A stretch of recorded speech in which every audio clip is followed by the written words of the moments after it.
ওই হরফ নিয়ে একটা চিঠির ব্যাপারে যে আপনি বিধানসভায় কথা বলছিলেন, এটা কি কোনো ডেভেলপমেন্ট আছে? যেটা ডেভেলপমেন্ট রাজ্য সরকারই বলবে, এবং যেহেতু মাননীয় মুখ্যমন্ত্রী হাউসে বলেছেন যে এই বিষয়ে দেখবেন এবং স্পিকার নির্দেশ দিয়েছেন ওনাকে, আর উনি যদি না করেন তাহলে তো অধ্যক্ষ মহোদয়ের স্পিকারের নির্দেশটাকে অমান্য করার শামিল হবে।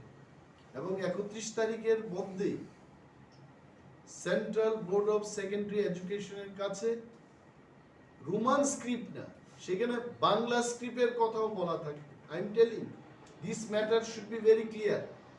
আমি অনিমেষ দেববর্মা কিন্তু শামিল হবে, এবং 31 তারিখের মধ্যেই সেন্ট্রাল বোর্ড অফ সেকেন্ডারি এডুকেশনের কাছে রোমান স্ক্রিপ্ট না, সেখানে বাংলা স্ক্রিপ্টের কথাও বলা থাকে। আই এম টেলিং, আমি বলছি যে যারা রোমানে লিখতে চায় তাদের কথাও উল্লেখ থাকবে, এবং বাংলা থাকবে। বাংলা কেন থাকবে না? বাংলা থাকতেই হবে। যারা বাংলায় লেখাপড়া করবে, ককবরক কি করে লিখবে? এরা বাংলায় লিখবে।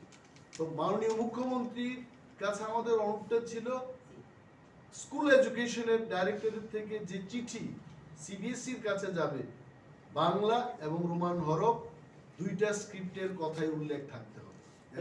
আমার একটা